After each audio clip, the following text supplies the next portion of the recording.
Hello and welcome to Sundays with Saji, a show where any day can be the worst day of the week. Today it's Wednesday, but it's kind of not the worst day of the week. It's kind of not the worst day in general because Zohran Mamdani won the Democratic primary in New York. And guys, I'm ecstatic. I'm happy. I'm very generally overjoyed in a time where I didn't think I'd be happy. He's a brown man. He's Indian. He's Muslim, and he is in the running, most likely going to be the mayor of New York. And not only that, but he's a socialist. Dare I say it, he's a communist, you know? And these are all good things. These are great things because Trump is the president. We all know this. We live in hell. I talk about it all the time. We live under capitalism, blah, blah, blah, this bullshit, AI, whatever. Okay, but this is a win for us. This is a win for brown people. This is a win for working class Americans. This has completely turned the tables in a way that I didn't expect, in the way that you probably didn't expect. And I'm going to be honest here. Zohran Mamdani is the first brown boy to get it popping. I don't think Nav was the first brown boy to get it popping. I think it's Zohran Mamdani. I think he's the first brown boy to get it popping. And what I mean by that is Nav said the N-word. Zohran doesn't seem like that kind of guy. Nav said slurs, all right? I'm going to be honest with you. I don't think he's the first brown boy to get it popping. He sort of had a precedent he set that, you know, if you're Indian American and you like rap, you can say the N-word and you can like Drake. And I don't appreciate that, if I'm going to be honest with you. I think he has some really good songs. I'll be honest with you there. But Jay Sean was the first brown boy to get it popping. That I can believe. Yes. True. But overall, I'm very happy. I'm very overjoyed in a way that I really did not think I would. And today I just kind of want to go over some of the news that's come out about Zohran Mamdani and what people are saying, Democrats and Republicans alike, because there's a lot of things that people are saying and a lot of things that I think are funny because they're just so drastic. In fact, I think the Democrats are being more extreme about Zohran being in office than they have been in the past at all about any Republican ever, including Trump. And it's outrageous. It's fucking ridiculous. So this is a video of Zohran Mamdani after he won the election. And if you don't know this about Zohran, his mom is a director. She's made some really awesome films. She made Mississippi Masala, which came out in the 90s, I believe, and it starred Denzel Curry and another actress, I forget her name, but she's huge now. And it makes sense once you hear that because all of his promotional clips really resemble the artistic sort of storytelling that his mom, I guess, sort of like handed down to him. Sorry, not Denzel Curry, Denzel Washington. That's on me. Sorry, I'm nervous, guys. But we're gonna watch this video because this is just, it's so well shot and it feels like a classic Bollywood movie. It's fantastic. Let's take a look. 1 week ago, we shocked the establishment and redrew the political map with a campaign relentlessly focused on the needs of working people. Since then, a lot of people have asked me if I was surprised by the results. In some ways, I was. We always thought our victory would come after multiple rounds. I mean, these transitions are just impeccable. Like, they're just so beautiful. Like, look at this. Look at this. Ready? Ready? 1 week ago, we shocked the establishment and redrew the political map with a campaign relentlessly focused on the needs of working people. Since then, a lot of people have asked me if I was surprised by the results. In some ways, I was. We always thought our victory would come after multiple rounds of ranked choice voting. So when we got more first-round votes than Eric Adams got in 7 rounds in the last election, it was astonishing. Yeah, King. But in other ways, this was always the plan. We wanted to rebuild a coalition that had frayed over years of disappointment and neglect. He's just so good at talking. It's like he can fit into the Gen Z norm of having to make TikToks and Instagram Reels. And he's like, he just knows the algorithm so well and is using it to his advantage. And Republicans have been doing this for years now. And they have a massive just appeal from young men on the right, young women on the right. And it's because they're able to hone in on that sort of like algorithmic, like, you need to watch this video, I'm gonna make you angry and you gotta watch why. But Zohran is just so good at harnessing just everything great about being able to talk in front of a camera with an audience. It's just so like homey, you know? It's like, oh, he feels like a friend. To win people back to a Democratic Party that puts working people first. So let's break it down. Last November, New York City saw some of the biggest shifts towards Donald Trump of anywhere in the country. Much of it took place in working class and immigrant neighborhoods. A few days after the election, we went to Hillside Avenue in Queens and Fordham Road in the Bronx, not to lecture, but to listen. And what we heard was a desire to bring down the cost of living. That was our focus, and many of those voters came back. Brighton Beach went for Trump by 44 points. Last week, we won it by 16. College Point was a plus 11 Trump neighborhood. We took it by 8 points. We saw similar or even bigger swings in Bath Beach, Astoria Heights, and the North Shore of Staten Island. The headline is clear. We can win back voters many have written off if we give them something to vote for, not just tell them what to be against.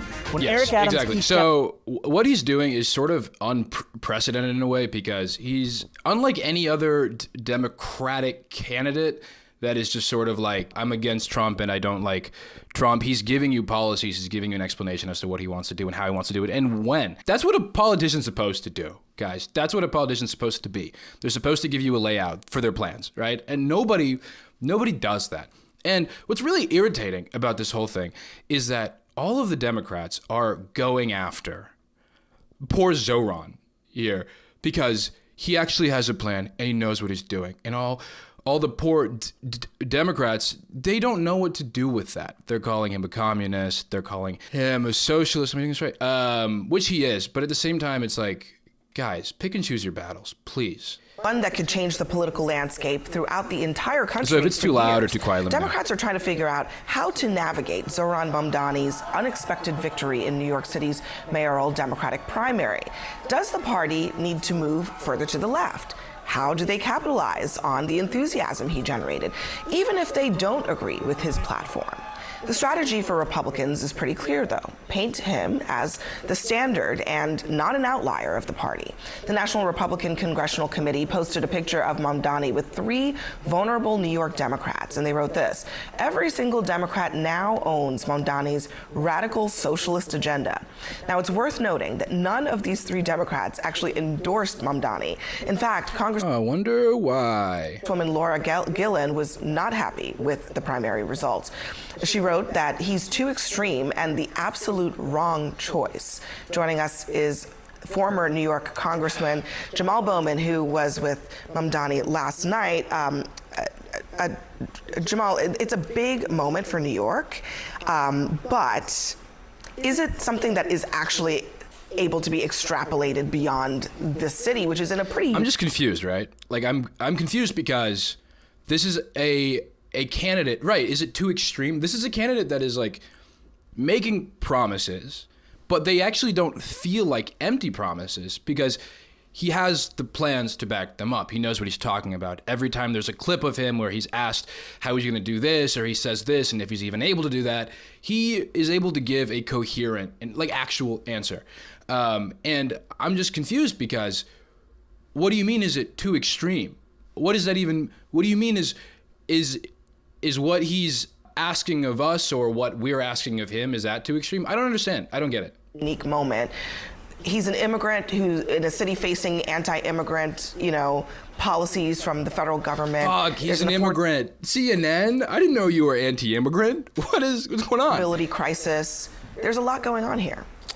Yes, he's the perfect person to respond in this moment to not just a crisis in the city as it relates to immigration affordability, but the fact that the Democratic Party is on life support right now with like an approval rating of about 20-something%. It's pretty low. So as we talk about bringing excitement back to politics and democracy, his campaign inspired New Yorkers across the city. Turnout was much higher this election than in 2021. Young people, first-time primary voters, made up 25% of the turnout, and he crushed a political dynasty in Andrew Cuomo.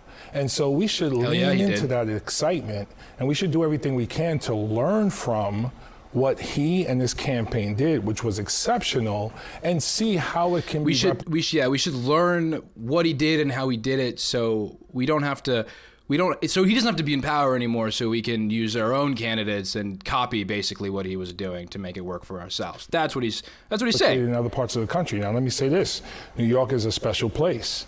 Incredible diversity of people, ideas, working class, etc. I hear it. But when we talk about economic populism, he ran on affordability. Everyone's trying to afford to live. That's what Trump ran on too.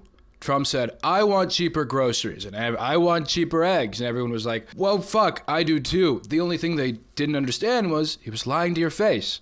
And anytime anyone asked him, Trump, how are you going to make eggs cheaper? How are you going to make groceries cheaper? He didn't have an answer. He just said, I'm going to deport your grandparents if they're immigrants and your parents and maybe you if you're an immigrant or even a citizen. It's gotten out of hand. My point is that Zohran Mamdani has a plan, right? He knows what he's doing. He wants affordability, but he knows how to get it.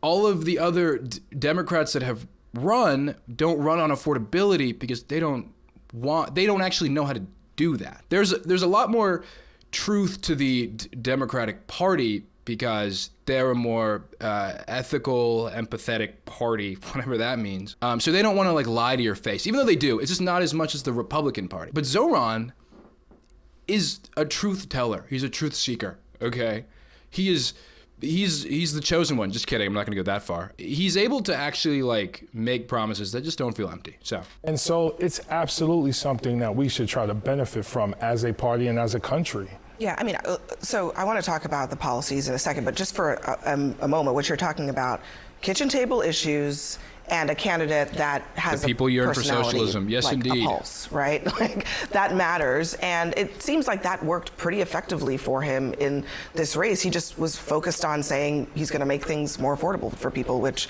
you know, the candidate of no taxes on tips and no taxes on Social Security understands. Well, I think it was more than just trying to make things affordable. I mean, he's embraced, a $30 enforced government enforced minimum wage. He's basically embraced the government taking over grocery stores in New York. He's embraced legalizing sex workers. I mean, New York is a unique place. That's true. If Democrats want their numbers to go below 20%, they should keep following this guy. I think it's good for Republicans. But I think, Abby, to your point, what's disturbing is I feel like the economic nationalism isn't just limited to the Democrat Party. Today, Republican senators have proposed a national minimum wage. Republican senators have proposed caps on credit card fees. These are not traditional free market ideas. These are ideas that both parties are flirting with of a much bigger government intervention into our economy. Well, which seems to suggest that voters actually are interested in that. I don't want to take anything away from Mamdani in terms of socialism. I think the word you used, inspired, is the accurate word. He did inspire, certainly, and engage the youth. He had incredible social media presence in a way that nobody else in that race could match, and got him the other thing. We need to get old people out of office. We just have to. And volunteers and votes.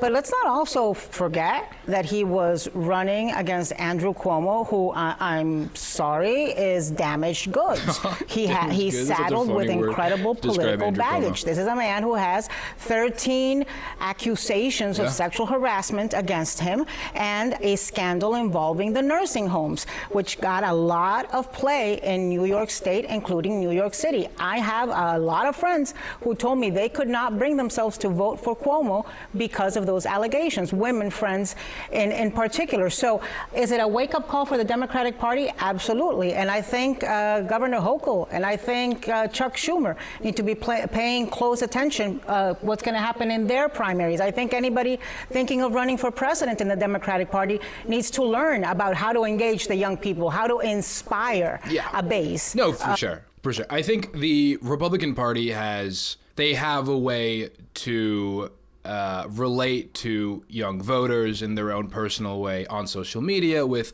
people like Charlie Kirk. He is paid out by Trump 100%. His videos get millions of views. Like, it is the easiest way to get trapped in the alt-right pipeline. And the left doesn't have anyone like that. And it's unfortunate because it's such an easy way to capitalize on trying to gain your attention as a voter. And I think Zohran Mamdani has done a great job of showing us on the left how to properly do that. He kind of came out of nowhere in a way that no one expected and won the primaries, and no one thought he was going to. And it was a landslide, you know, so. But also, maybe, just maybe, running somebody with the kind of baggage, an albatross around his neck that Cuomo has, also not a perfect dynamic. Mamdani at the moment is that man was sort of like the fresh fucking kid on the block. Green Goblin of New York. He looked like Cuomo is Green Goblin, actually. Confirmed. But very quickly, this is going to get, I mean, it's already gotten pretty negative. It'll get even more negative. I mean, there's an old post from his on Twitter in 2020 where he says, what we need is to defund the NYPD, no to fake cuts, defund police. That's just one thing. And he talked about some of the other policies That's around my guy, dude. That's my guy. Government-subsidized grocery stores, which I don't think is like every grocery store, just certain ones that the government subsidizes for people in need, but nonetheless, I just think there are very few people in New York or around the country who don't think groceries are too expensive, that childcare is too expensive, that rent is too high, or that transportation is too cumbersome, right? And so I think people resonated with that, and on top of that, a positive vision, and he was a charismatic candidate. And of course, the Cuomo thing is a consideration. The thing that I think is important to note, though, as someone who was chief of staff to a mayor for 4 years, the most stressful part of the year is budget season. Yeah, that's because not in bad. order to do those kind of things that you want to do, to deliver the government services, you need revenue. And in New York, 50% of the revenue comes from business-related taxes, right? So you have to be thoughtful about how you engage the business community and not completely alienate them, or else you're going to lose that valuable revenue for the services that you want to deliver. Well, Abby, it's just this whole conversation is them being like, so Zohran won. You know, he has a bunch of policies that sound great in theory, but they could bring about really bad things, and not a lot of New Yorkers would really want those things. Like, it is true. If I laid out all of the talking points of socialism right now to you, and you're on the right, and you don't know that's what I'm talking about, you'd be like, I like that idea. I think we should do that. That's what Zohran's doing. Right? He's running the playbook of socialism. Everything that is under sort of that playbook, when he sort of explains it out the way he does in a very thorough way, it's very like not using buzzwords, not like this is communism and I'm gonna kill you. It's extremely effective too, and that's why it works. I mean, so this is the Democrats talking about Zohran. Very interesting. They don't like Zohran, and it's obvious, and it makes sense as to why, because this works and they don't want to lose the power that they've built up. I mean, we can skip through this Mayor one. Eric Adams formally announcing tonight that he's going to go head-to-head with the Democrats' new rising star, Zohran Mamdani, as an independent candidate in the mayor's race in the biggest city in America. Now, we're going to speak to Mamdani live in just a moment. But first, take a listen to Mayor Adams' attacks right out of the gate today. This election is a choice between a candidate with a blue collar and one with a silver spoon. A choice between dirty fingernails and manicured nails. This is not a city where you use idealism to state you're giving everything to everyone for free. There's no dignity in someone giving you everything for free. There's dignity in giving you a job so you can provide for your family and the opportunities that you deserve. So this is not a city. You shouldn't be able to afford things, guys. You shouldn't be able to afford things. You should have to work for them. That's capitalism. That's what you were made to do. Work for things. Work for me. I'm Eric Adams. Adams taking direct aim at the core of Mamdani's campaign. Mamdani has made economics the heart of it, right? Things like freezing rent on nearly half of the city's apartments, free bus service, free childcare for children under 5, and city-run grocery. Literally, how do you talk shit about this man? This man right here in the screen, his face looks like a puppy dog. And then you go over to the right, freeze rent, free bus service, free childcare, cheaper groceries. This is like a meme, you know, when they're like, this is my ideal candidate. Why can't we have, we literally can. We literally can. Okay, so, you know, everyone else is putting their view on this, of what this means, okay? Your victory. What do you think it means? I think it means that we are ready in the most expensive city in the United States to have 5 boroughs that New Yorkers can actually afford. And this entire race was about the question of affordability. And ultimately, I have run a campaign that speaks about the tools that city government actually has to deliver that affordability in the wealthiest city in the wealthiest country in the world. And it's time that we have a mayoral administration that follows through and actually delivers that. All right, so I want to talk about some of that, but first the breaking news. Isaac DeVere is reporting that Andrew Cuomo is not dropping out of the general election race, right? And it's kind of a will-or-he-won't-he, but the deadline's tomorrow. Is this a surprise? Funny how Andrew Cuomo was like, I don't just want to lose once, I want to lose twice. That's pretty fucking awesome. To you. And I can't wait for it to happen. Ultimately, Andrew's decision or my decision matters less than the decision that voters already took on Tuesday night, where we won from Bay Ridge to Dyker Heights to Harlem to Washington Heights. We saw a mandate delivered for a new generation of leadership. And I am so proud and excited to continue to build on that mandate with an ever-expanding coalition, one that has now included the endorsements of Congressman Jerry Nadler, of State Senator Brad Hoylman Siegel, and Manhattan Borough President, soon-to-be Controller, Mark Levine. And ultimately, that is a coalition that will continue to expand through November. Right, so you're saying no matter what, I mean, if Andrew Cuomo's in, it's not like a redo where you're worried? No, not at all. I mean, we did it once, or whether they stay the same. The previous mayoral administration froze the rent 3 times, so this has clear historical precedent. When it comes to city-run grocery... Even Adams, you're saying Adams. No, this is prior to Adams. Okay. He's the current one who has raised it 9% on those same New Yorkers, pushing them out of their homes.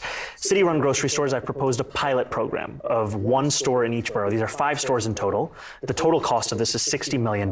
This is less than half the cost of what the city is already set to spend on a subsidy program for corporate supermarkets that has no guarantee of cheaper prices or collective bargaining agreements or even accepting So SNAP you're not or WIC. looking at some like Soviet Union grocery stores on every corner that are going to be run by the government. No, you're going to turn us into the Soviet Union, like in the Cold War, you know, Soviet Union when they killed so many people because of socialism. That's what you want to do, Zohran Mamdani. You want to turn us into the Soviets. You want us to live terrible lives just like the Soviets did, right? Is that what you're telling me, Zohran Mamdani, you brown man, you brown immigrant?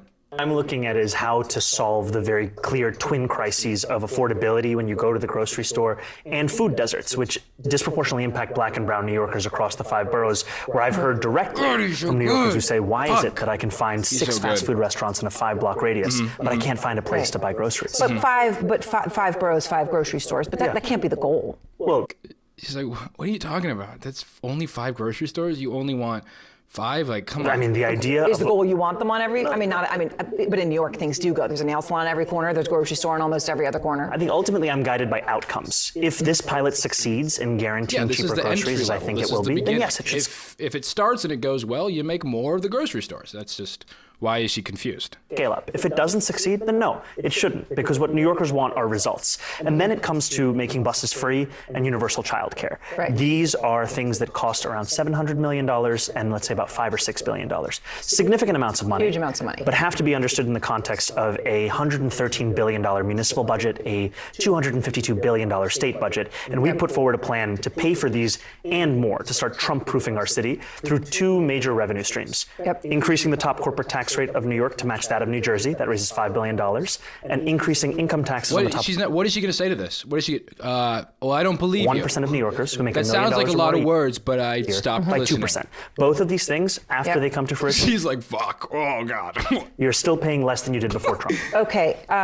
On the city tax, though, and I know that takes effect with people right now, that top rate of people of 50,000 or more. So if you're going to be adding 2% to people at $1 million, that I just did the math, right? Well, that's going to be an increase of 51% of what they pay now.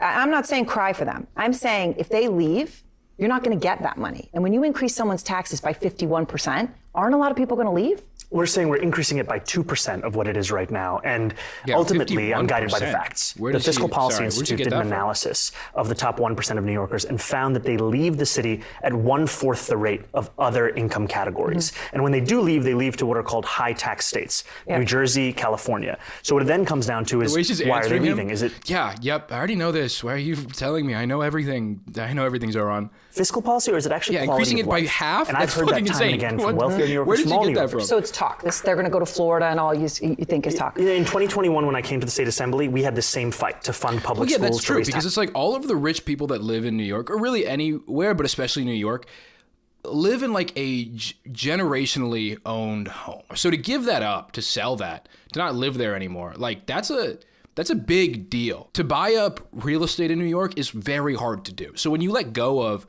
housing in that area, that's just like that. No one's going to do that. That's just kind of a crazy thing to do in New York. On billionaires and corporations, we were told millionaires would flee. Yep. And we now have more millionaires. Okay, so the New York Welcome Times to the is stream saying if you're Mayor just hopping Adams is in. trying to gather business leaders We're to talking support him about to say our boy, this is going to be bad. Zohran Mamdani. And Bill Ackman, billionaire hedge fund manager, of course you know of him, New Yorker, he said he agrees with you that the city's broken, okay, but he has a real problem with your economic policies. He said the ability for New York City to offer services for the poor and needy, let alone the average New Yorker, is entirely dependent on New York City being a business-friendly environment and a place where wealthy residents are willing to spend 183 days, the amount you need to be taxed, and assume the associated What is let alone average business-friendly environment? Tax burden. Unfortunately, both have already started making arrangements for the exits.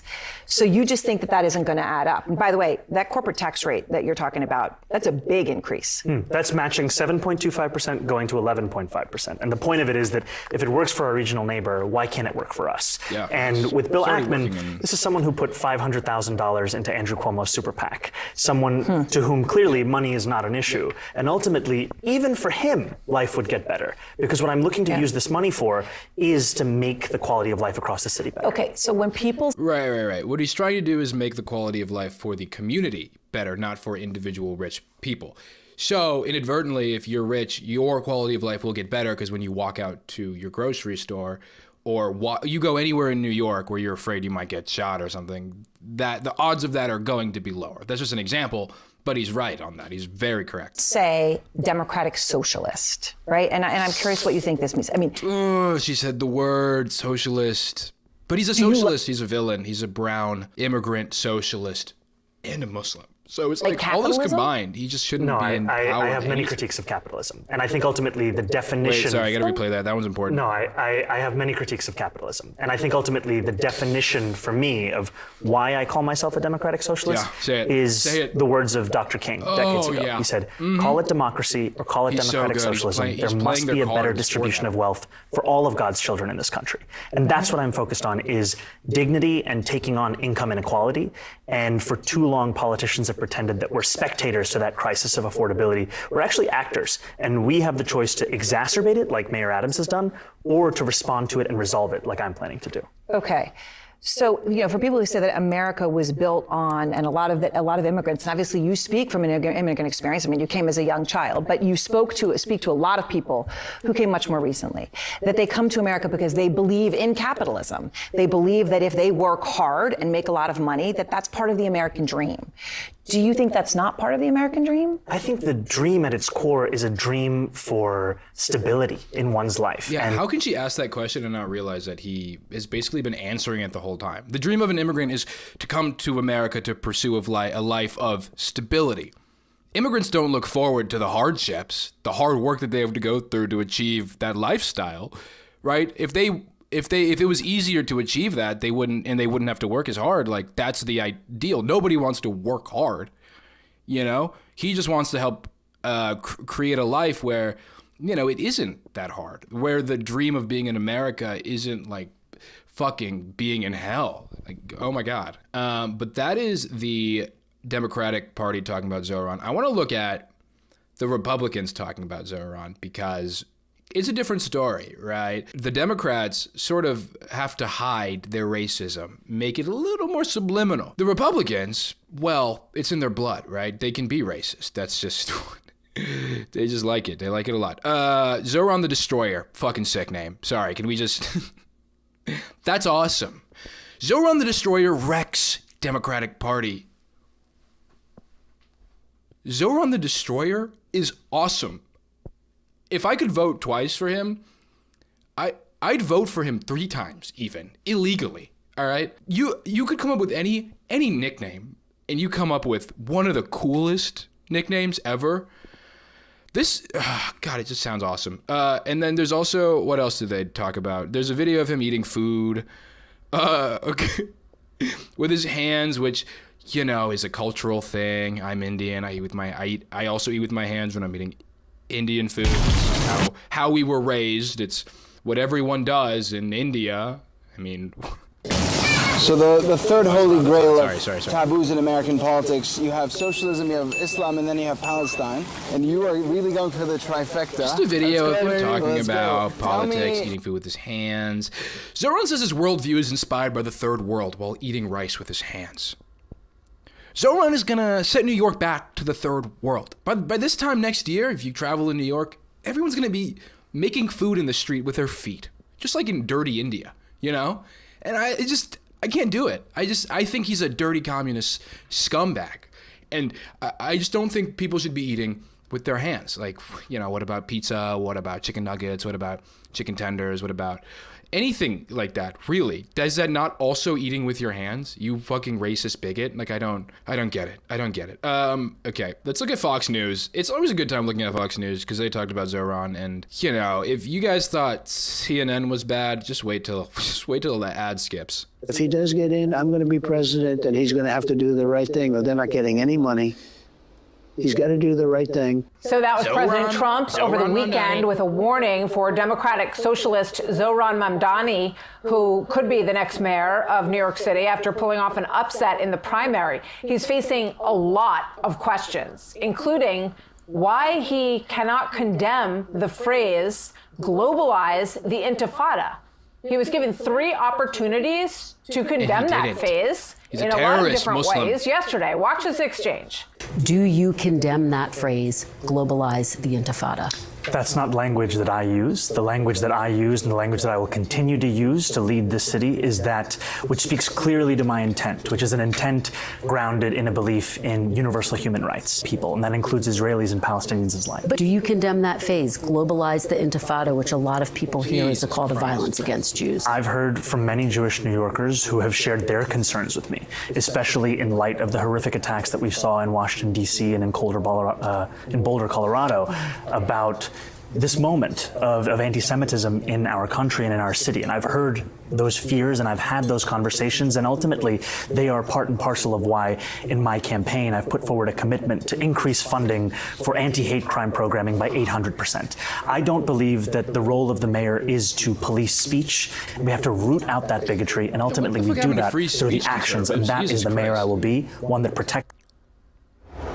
All right, with that, we bring in New York City's current mayor, Eric Adams, a Democrat who is running for re-election as an independent. Mayor Adams, welcome. It's good to have you here. What is the fact that Mamdani will not just say, you know, globalize the intifada is an anti-Semitic statement that means, you know, take worldwide the hatred of Jewish people? What does it tell you that he can't say that? What does it reveal about him, in your opinion?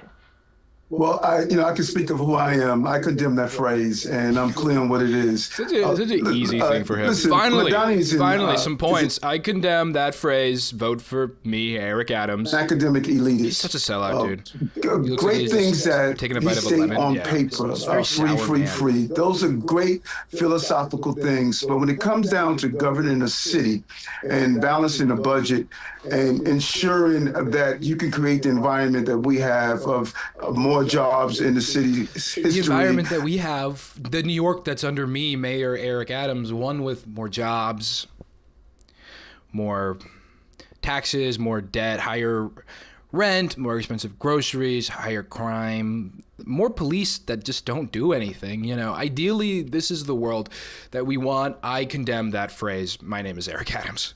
You're seeing how we have made it safe on our subway system and above ground, what we're doing in education. That's what it's going to come down to. And this academic elitist, a person who didn't get a job until he was 29, she was, you know, basically... Didn't get a job until he was 29.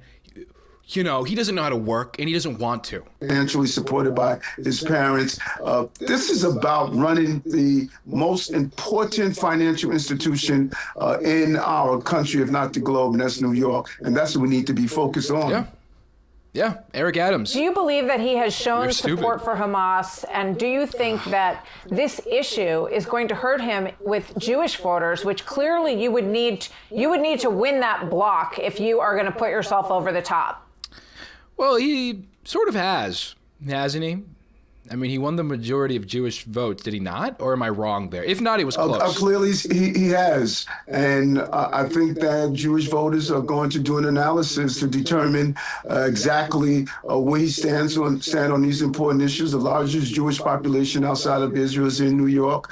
My focus is on this city because Jewish voters are talking about public safety. African-American voters are talking about public safety. And all the other demographics are the same thing. So when you have a candidate that states he wants to empty Rikers Island. After bail reform was put in place, the most dangerous people are now going to jail on Rikers Island.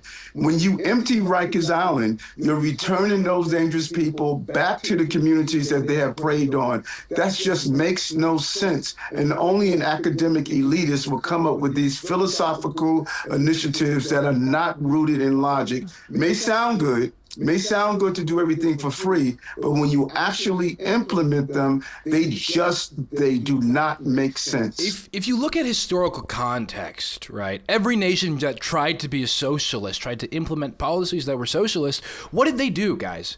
What did they do? They failed. You want to know why they failed? Because the U.S. intervened every single time. We didn't want it. You know, we, the U.S., didn't want you, other country, much smaller, wanting to do things easier and, you know, get out of certain situations. Can't have that, so you got to be capitalist. And, yeah, that's why it's never worked, and it's just not going to happen again here because probably going to intervene again, which unfortunately might be the case, but we'll have to see about that. So he seems to have touched on something that is very sensitive to a lot of New Yorkers, and that's the cost of rent, the cost of living in New York. And he's suggesting that, you know, he can make all of these things available to everyone. He pokes a pretty good finger in the eye of capitalism. He says we don't need billionaires. I don't think we should have billionaires, he says, because it's so much money in the moment of inequality. Yeah, Adams is like the worst person to have on because he's the current mayor of New York and it's terrible. Like it's no one is voting for him, has voted for him.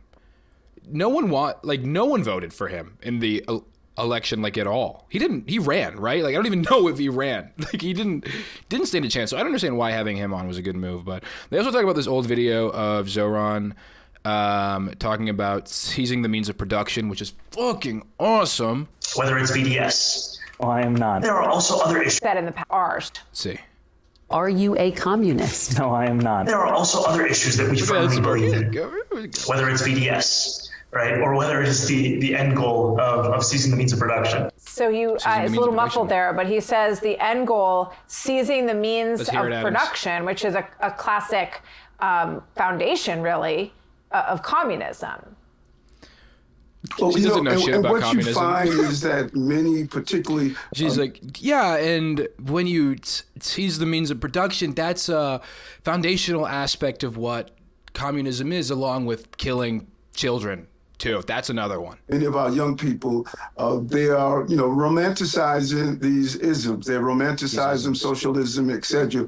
What I think is more important is for us to look at how do we lift people up in the city and in the country, because New York really guides the entire country. And that's what we've done. When you invest in paying the college tuition of foster care children, when you invest in decreasing the cost of child care from $55 a week to less than $5 a week. Abolish NYPD, abolish prisons, abolish fucking medical bills, abolish private health insurance, ban all guns, legalize sex work, safe injection sites. Wow, these all sound fantastic. When you invest in making sure you do pre-K and 3K, we have 150,000 children enrolled, the largest in our city's history. When you look at those real issues that allow people to continue to see their opportunities, that's so important. You can't do it as an academic exercise. And I think after only 4 years in the assembly, not passing any legislation, and to come Guys, now to run for mayor as though this is some essay. It's just not practical, right? All the Republicans, they've spoken. Being a socialist, period, will not work, all right? You can't just do things for free.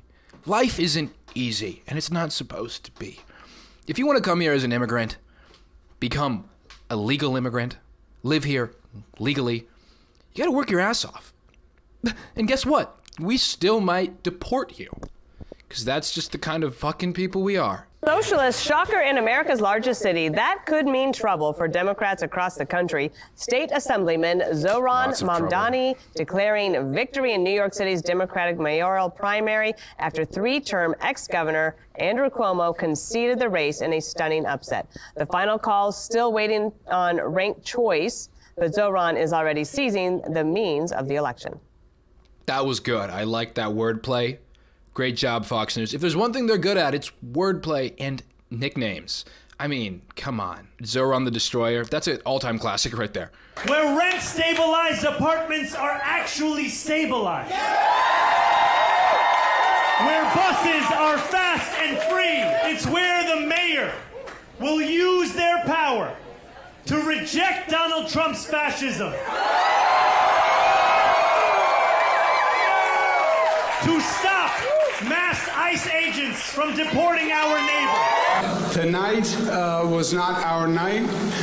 Tonight was Assemblyman Mamdani's night. It's Mamdani. Freezing the rent. City-run grocery. Zohran Mamdani is the first brown boy to get it popping, and you cannot change my mind. I don't think it was Nav, guys. I don't think it was Nav. It was Zohran the Destroyer. He's the first brown boy to get it popping, and might be the only brown boy to get it popping for all I care, honestly. Stores and taxing the you-know-what out of millionaires to pay for it.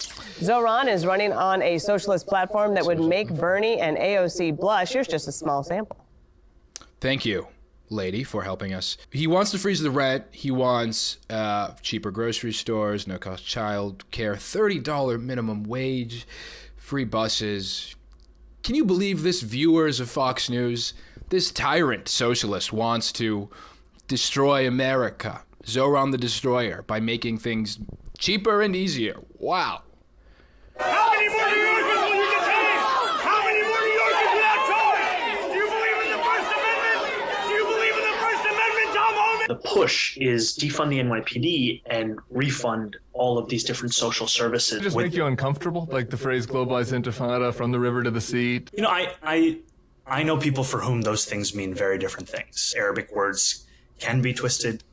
President Trump couldn't resist taking a shot at the rising socialist with a very lengthy post on Truth where he called Zohran, quote, a 100% communist lunatic. I don't think he's going to... And speaking of Trump, Trump actually very recently, as of yesterday, talked about Zohran the Destroyer in a very unfortunate manner. He threatened to arrest Get a lot of Mamdani, and I want to look at this video of Trump. It's really important, I think, to just sort of emphasize how dangerous it is to have a person in power that talks this way, who has no repercussions, he can just say whatever he wants, and that's why he won, unfortunately, but it's so sickening. We're going to be watching that very carefully, and a lot of people are saying he's here illegally. He's, we're going to look at everything,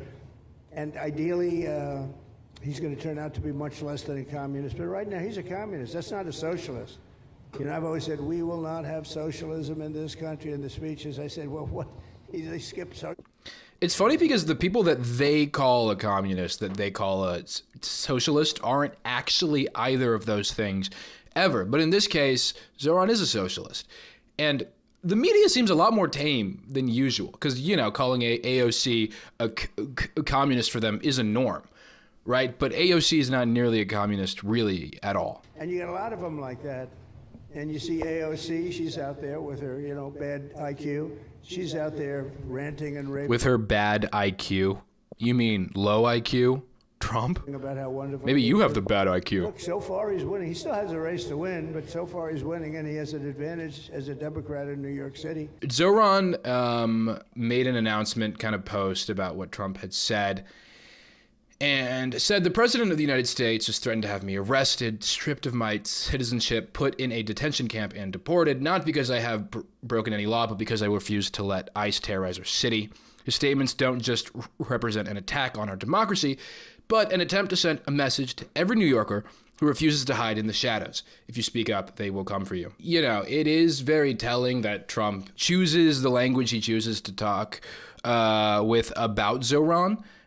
Because he is an immigrant. He did come to this country legally. And there's a lot more leeway for Trump to be a fascist and be racist at a time where his actions, where he's trying to deport people. You know, like, it sort of aligns, I feel like, for Trump too well in the way that it's, I think, easier for him to be a racist, fascist president to Zohran than to a white man who's in office, you know? It sucks. It sucks.